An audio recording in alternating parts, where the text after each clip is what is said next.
Hey everybody, it was Arco, and we're going to talk really quick today about how the founding of the uh, feminist movement from the beginning to current was really designed from the get-go to destroy Western society. It also goes into a lot of the finances, how the financial systems have manipulated and created really every major event of the 20th century. This is not some conspiracy theory. This is all just facts right out there. As you can see in this, I bring this up because this is important and it all ties in. Federal Reserve was created by American families like the Rockefellers. It was the American version of the central banks that were being established in Europe. They worked with, like for instance, wealthy, prominent Jewish banking families, Jewish European banking families like the Rothschilds and the Warburgs, which they actually married into, and their descendants had a lot to do with feminism and the feminism movement, upholding these financial systems. And you will see by the philosophies that are tied in with it how, again, the feminism was directly designed to destroy Western society and especially the traditional family. Now, another important piece of information, the Frankfurt School was set up in the early 20th century in Europe by some prominent German Jewish Marxists who intended to cause Soviet like Marxist revolution. Keep in mind, the central banks that were established also funded the Marxist revolutions that established the Soviet Union and killed off the Russian Kaiser and his family, and it's again established the Soviet Union. They attempted to do the same thing in the West, but because the West was financially successful and their more free market systems were far more successful, they knew that they could not do it through violent Marxist revolutions. So Frankfurt, Frankfurt School came up with something they called critical theory. Yes, it's the same as critical race theory, all that, where it was branched from in order to challenge what they called traditional theory, to throw tradition on its head, to influence and change the culture in order to take over the culture. Of course, this is a much longer, more arduous plan, but it involves gaining control of the financial systems while they're at it. And when they were banned from Europe, I believe in the 1930s, they brought it here. They plugged into Columbia University and other American universities. They hijacked the term liberalism, which was not so much a political term, but was a tied to the word liberty, quoted by the founding fathers, and indoctrinated a lot of young college students ever since, tying their critical theory and Marxism into liberalism. There were prominent figures that were members of the Rockefeller families that, of course, were the results of these marriages that helped be the major influencers and financial backers and critical thinkers behind the modern feminism movements.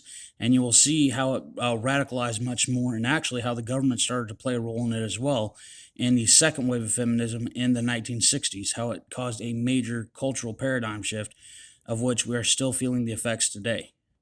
Now, the obvious reasons for this, of course, would be to gain more control of the financial systems. You get the other half of the population working. You can lower wages.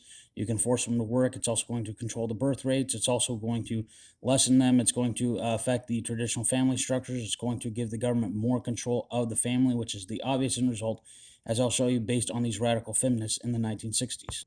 Also, an important fact, major feminist figures like Gloria Steinem was actually funded by the CIA from the 50s into the 60s. It's the same organization which at the time was working to topple foreign regimes.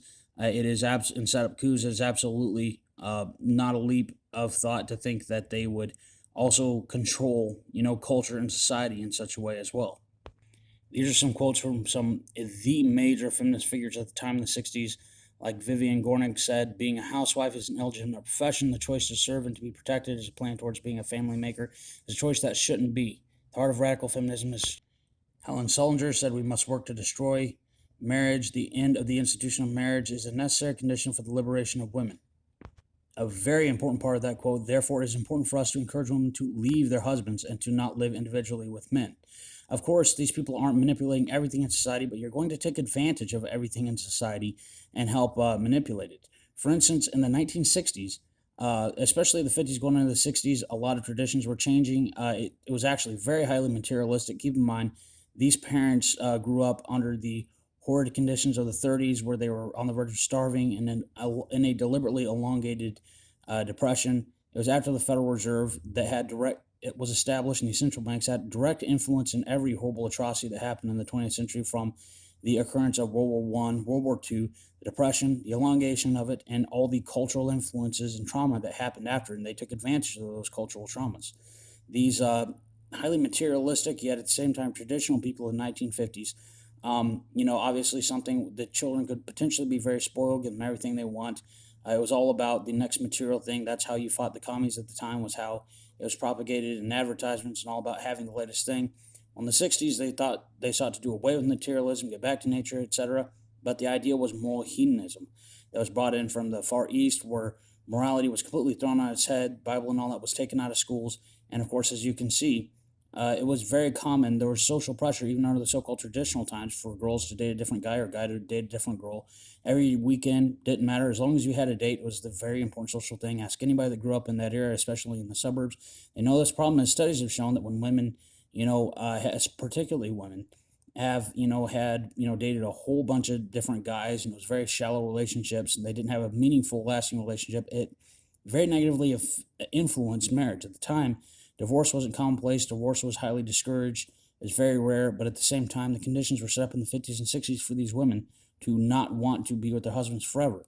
And as you can see, it's very influenced by Hollywood.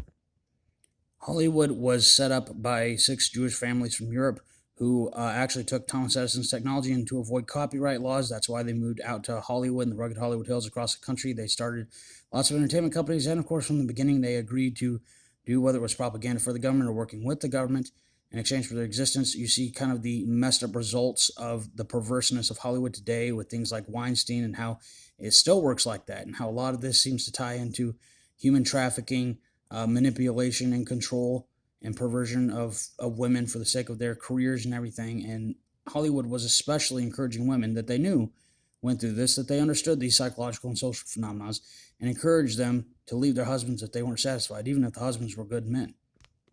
So these days, as you can see, tying all of that together, you see the modern feminism movement, which is more radical than ever, pushing all the most perverse things on kids in the classroom, backing all of these things that have led to the current cultural disasters, even to the point that really they literally won't define what a woman is, even destroying women's sports when female athletes were forced to compete against biological men, even change in the locker room and shower with them.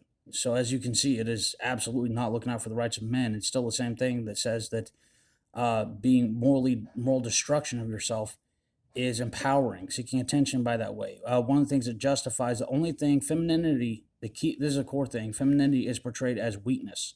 A woman's natural femininity is portrayed as weakness, and that the only use for it is to manipulate men. But that is morally justified by saying it has to be done for the sake of the patriarchy. You see this especially with a lot of female Democrat politicians, and as you can see, from the finance controlling families to the prominent figures like the Rockefellers, who are prominent, figures in it. And as those families changed through the years, the CIA funded the famous feminist figures. Their specific goal was to do away with marriage, to do away with the traditional family, and to control it. Because then, like I said in BLM, which itself claimed was a cultural Marxist movement, they said that the goal was to disrupt the traditional family and turn the family over to what it called a village type of environment, which of course would be the government. As you can see, it's all tied in with economic control, with cultural destruction, with the destruction of traditional, well, literally what they call traditional theory. McCarthyism got rid of a lot of the actual violent Marxist communists trying to cause a violent overthrow in the United States. Cultural Marxism and critical theory remained. And this is exactly how it worked, and it unfolded exactly how they put in their writings in the early 20th century. This is Ozark Gilman. Y'all have a good one.